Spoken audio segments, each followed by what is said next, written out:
Hello and thanks for joining us on your number one labor program from Africa to the rest of the world, the Tripartite, the Worker, Employer and Government Roundtable. I am Abulu Osemahu. Now in our package for today, we will bring you details of the rift between one of the world's leading privately owned refinery, that is the Dangote Petroleum Refinery, and oil workers under the auspices of Pengassin and Nupeng has brokered peace in the rift between Dangote Refinery and the Petroleum and Natural Gas Senior Staff Association of Nigeria, Pengassin, over the sack of 800 workers. The Minister of Labour and Employment, Mohammed Dingyadi, in a statement released in the early hours of Wednesday, October 1, said he informed the meeting that unionization is a right of workers in accordance with laws of Nigeria, and this right should be respected. The statement said after examining the procedure used in the disengagement of workers, the meeting agreed that the management of Dangote Group shall immediately start the process of taking the disengaged staff to other companies within the Dangote Group with no loss of pay. The minister stated that no worker will be victimized arising from their role in the impasse between Dangote and Pengassin. He said both parties agreed to this understanding in good faith. Now, trouble started when Dangote announced the importation of about 10,000 CNG-powered trucks and forced the drivers to sign an undertaking that they won't belong to any union. That action provoked a strike by the Petroleum Tanker Drivers Branch of the National Union of Petroleum and Natural Gas Workers, Nupeng, who went on strike. But a two-day meeting with the Labour and Employment Minister and the Department of State Services, DSS, resolved that workers joining unions is voluntary according to the Nigerian labor laws. Days later, Dangote refused Nupeng from placing union sticker on its trucks, which resulted in another rift. But a National Industrial Court order restrained Nupeng from further obstructing operations at the refinery. Meanwhile, Pengassin went ahead to register 800 engineers as members. Hours later, the refinery management sacked the workers with statements of reorganization following a scoop of sabotage. This action forced Pengassin into a nationwide strike, grounding operations at various offices of government. This meeting by the Nigerian government has resolved the crisis. The Tripartite will bring the development as they unfold. Do subscribe to our channel and follow us on all our social media handles.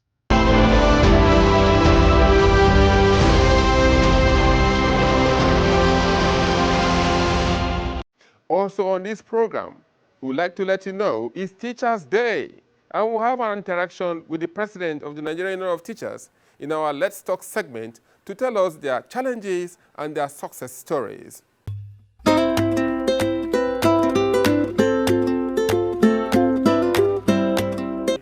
My name is Mohammed Dingyadi, the Minister of Labour and Employment.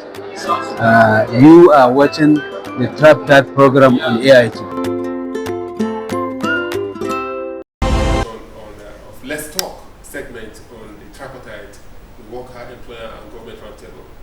We have a very important personality with us today, the Deputy President of the Nigerian Labour Congress. And before that, he was elected the President of the Nigerian Union of Teachers. He's the President of thousands of teachers in Nigerian basic education, and so on and so forth. We're going to be looking at issues pertaining to the teacher as the world celebrate World Teachers' Day. Honorable or Dr. Amber Titus, welcome to the program. Thank you very much, Abulu. Comrade, how do Titus stand by? Okay, you prefer comrade? It's comrade. Okay, fine. Let's quickly do this. What really is the plight of the Nigerian teacher as it stands today? Yeah, thank you for having me on this your very important platform, and welcome to my office. And I want to most sincerely appreciate you for finding time to meet with me so that I can be able to share some of the issues and challenges that we are being confronted with as teachers in Nigeria. Most of our schools, especially in our villages, you find out that even the cities, people are sitting down on the bare floor with an open roof. Even the teachers themselves are not provided with the necessary teaching equipment that they so desire to even teach. That is the angle of government, not even taking care of the infrastructure that we have, not even talk about the welfare of teachers, which is our primary concern as a trade unionists.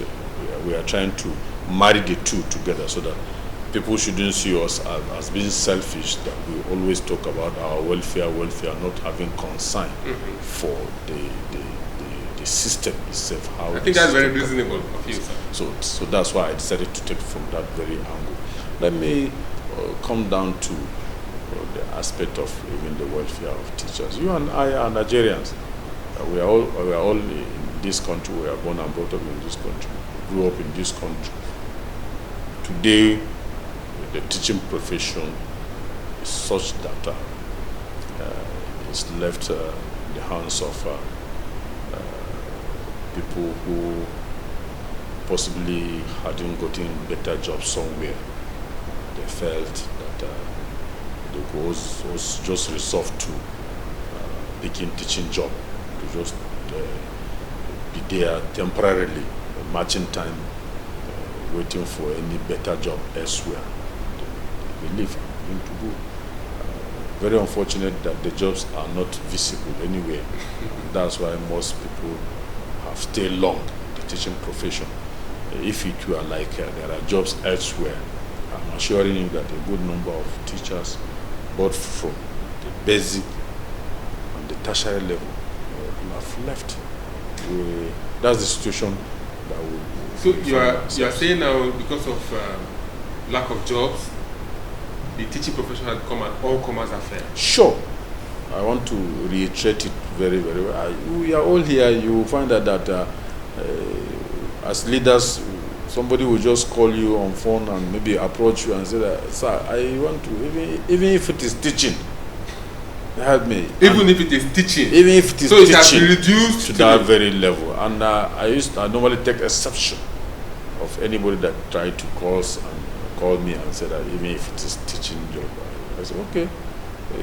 Teaching job has become something that you even relegate to, even if it is. And we are in a situation whereby if you have finished your school, you are graduated, and you had job, hadn't gotten job anywhere, somebody will say, why couldn't you look for even teaching? Why couldn't you look for even teaching? Why can't you go and teach? So teaching has come to the level of where it's an all-commerce thing.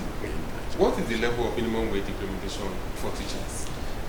Incidentally, across the states? Incidentally, I happen to be the chairman of the implementation committee of the national minimum wage that was approved after a lengthy negotiation with the federal government.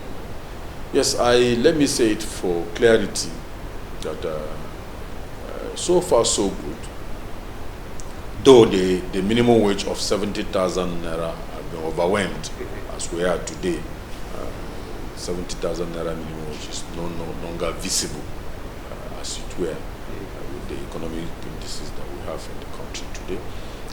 But I can say clearly that the level of implementation is averagely better compared to other minimum wage negotiation that we've been negotiating with government, and the level of implementation both at the state and at the local government. As I speak, I can say authoritatively that we have only challenges in some few states, not more than 2-3 states so far.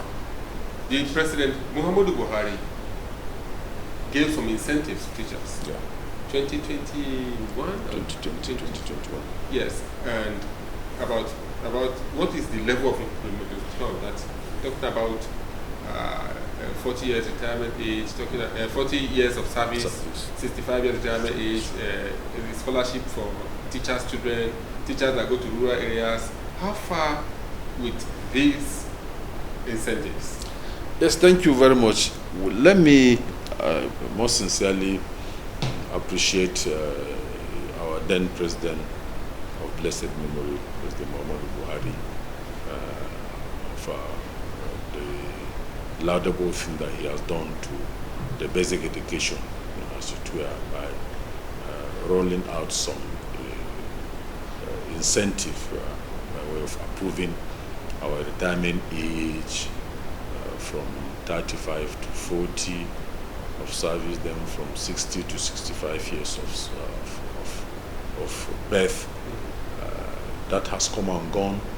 At the level of implementation, yes, as at today we have a record, on record, about 24 states have keyed into the new retirement age that has already been signed into law, which is already a law. It's worrisome to see a document that has already become an act of the parliament that has been signed into law by the president is still hanging without implementation at the level of some states. But we've not relent in pursuing those states that are still hanging to know that this is a non-negotiable thing. But there are other more incentive that was attached with the, and it's only this one that I can be able to say that has seen the light of the day. As we speak with you, there are so many housing estate for teachers in our localities, children of teachers that are ready to go and read education, scholarship, and all what no special allowance to teachers that are teaching in our locality. All these things has not been implemented. And here we are again with another year of celebrating World Teachers Day. I remember for the past 2 years that has been our agitation. Yeah. Now this program concerns itself about the workers' lives and their families. There have been pockets of insecurity in Nigeria. Sure. How has it affected teachers and their families? Yes, insecurity, I keep on saying, is everybody's business. Very unfortunate that we find ourselves in a country beginning with the Boko Haram, the banditry, and all whatnot. At a point, you cannot be able to determine or dictate who comes to attack you. Are they the Boko Haram people, or even are they the bandits, or are they say farmers, headers clash? So many names are being given to them. Yes, a good number of my members, more especially at the more volatile areas, have been attacked and killed. Some in their place of work, some been kidnapped in their places of work, and so on and so forth. But to God be the glory, there is a little improvement. It has taken us some time now that we've not had any insurgency that teachers are being killed maybe in school. But I assure you that in some of these gray areas, learning is not taking place because we agitated. We said, no, we can't allow our teachers to go to where their life is not safe. Rather, they should be posted where they could be able to teach and be safe there. So government are making effort. Let me digress a little bit and also commend my governor, the governor of Kaduna State, for the relative peace in terms of security that we had around Birnungwari, where there are schools that were not possible again for learning to take place. And I assure you that learning is taking place in those very schools. As a president, a good number of them were calling me of maybe how can they be transferred out of that very area. But today, even in my church, I have some members that are women that are teaching around that area, and happily going there now to teach. Peace has returned in that way. Okay. No, see, like the medical profession, they will tell you that 10,000 doctors have left Nigeria, 16,000 nurses have left Nigeria. Do you have the issue of japa in your teaching profession? And can you put a number to it?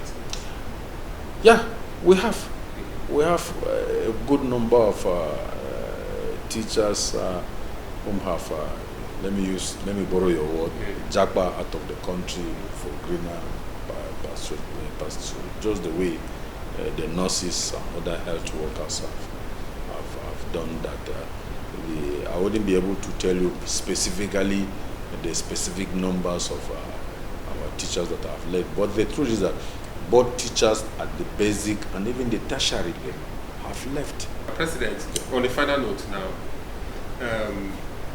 on October 5 is World Teachers Day, and you have talked about some of your demands and some of your, but some people have said that is it enough to celebrate World Teachers Day when there is a lot affecting the teachers and also by extension affecting the children? Is it celebration, is it necessary? Very, very necessary. Very, very, as a leader, very, very necessary.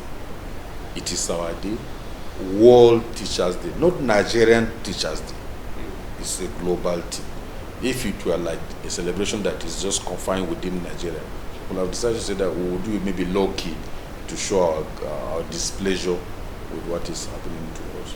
But incidentally, I'm the Vice President of Education International African region. This is a global event being celebrated all over the world. That's why it is being tagged World Teachers Day. So we have no option than to celebrate. It is our day.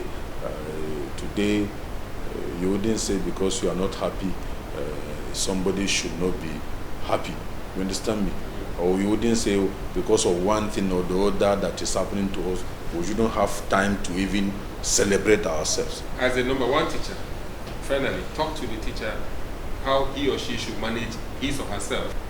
A teacher that I know is always fulfilled when he enters the class and teach.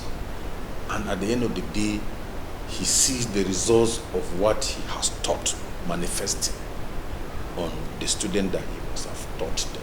He becomes satisfied. We build nation.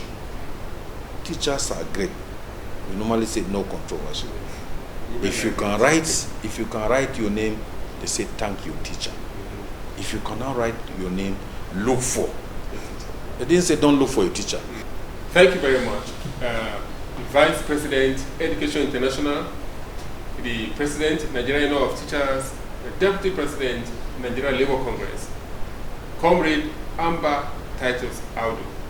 Thank you very much for joining us on the program. Thank you for having me. You're welcome. Yes, Thank you. The program continues. Please don't listen to what anybody says about teachers. You educate the society, and I know as a government, you're not recognized enough, you're not cared for enough. Your welfare is not what it should be. But I can tell you today, you have a president in the person of President Bola Ahmed Tinubu that has your back. Light is at the end of the tunnel. And like every other segment of this program, as we serve you with our labor stories shaping the world of work globally. Thanks for joining us on this segment. The U.S. Department of Labor continues aggressive expansion of the Registered Apprenticeship Program with Alabama, Colorado partnerships. The U.S. Department of Labor announced Alabama and Colorado have each received $12.5 million in funding to develop resources and invest in educational pipelines that lead to more registered apprenticeship opportunities. These agreements advance the department's ongoing efforts to implement presidential executive orders related to expanding the Registered Apprenticeship Program, including preparing Americans for high-paying skilled trade jobs of the future and advancing artificial intelligence education for American youth. the African Regional Organization of the International Trade Union Confederation, ITUC-Africa, has called on the government of the United Arab Emirates, UAE, to urgently reform its notorious kafala sponsorship system, which it said enables modern-day slavery. ITUC-Africa's reaction follows the BBC investigative documentary, Death in Dubai, which laid bare harrowing accounts of African women deceived with false promises of employment, only to end up trafficked into prostitution rings, subjected to violence, or forced into degrading acts. A statement signed by its General Secretary at ITUC-Africa said it is deeply alarmed by continuing reports of trafficking, violence, and exploitation of African migrant workers in the UAE. Nigeria has opened its doors to citizens of St. Kitts and Nevis with the approval of a landmark visa-free entry policy. The Nigerian government's decision, which takes effect from September 26, 2025, marks a historic first in Afro-Caribbean relations. Under the new arrangement, holders of ordinary, official, and diplomatic passports from St. Kitts and Nevis may enter Nigeria visa-free for tourism and business purposes for an initial 90 days, with the option of a further 90-day extension without leaving the country. Ghana's Foreign Minister, Samuel Ablakwa, says visa restrictions imposed by the United States in July have now been lifted. This comes just 15 days after Ghanaian President John Mahama announced that it had acceded to requests by the Trump administration to accept deportees from West African countries. The Ghanaian Foreign Minister announced the visa restriction reversal by the US on his official X handle. After months of protests, petitions and public mobilization, Kenyan unions have won permanent and pensionable employment for over 7,000 health workers. In a meeting with union leaders, President William Ruto announced the immediate integration of the workers who will start receiving their full benefits by the end of September. In light of continuing workplace incidents at Bangladesh shipbreaking yards, industriALL is calling on the government of Bangladesh to enforce full compliance with the Hong Kong Convention, HKC, across all shipbreaking yards and adopt binding measures that make the shipbreaking industry safe, equitable and sustainable. In the first week of September, 2 workers were severely injured in separate incidents at Bangladesh shipbreaking yards. Subsequently, on the 16th of September, a fire broke out at the Ziri Subedar shipbreaking yard in Chattogram when at least 16 workers from the oil remover group were working inside the engine room. 8 workers sustained severe burns, of which 4 were reported to be in critical condition. These are not isolated incidents but reflect the lapses in following procedures and protocols enshrined under the HKC. Access to employment, care services, and social protection remains a major challenge for vulnerable groups in Indonesia, particularly for people with disabilities. According to the ILO's 2023 statistics, only 18.7% of people with disabilities are employed, with the rate dropping to just 13.5% among women. Furthermore, 91% of employed individuals with disabilities work in the informal sector, compared to 81% of the general population. To address these disparities, the ILO's Global Accelerator on Jobs and Social Protection for Just Transitions, an initiative jointly led by the Government of Indonesia and the United Nations, has partnered with the Ministry of Manpower to strengthen the capacity of public employment service officers. These officers play a vital role in connecting job seekers and employers, including in promoting disability inclusion. And that is all from us here. Do enjoy G-Rest. Welcome back. Now, we have told you to send in your comments and reactions to any segment of this program, and we'll gladly publish them. Let's do this again next time. I am Abulu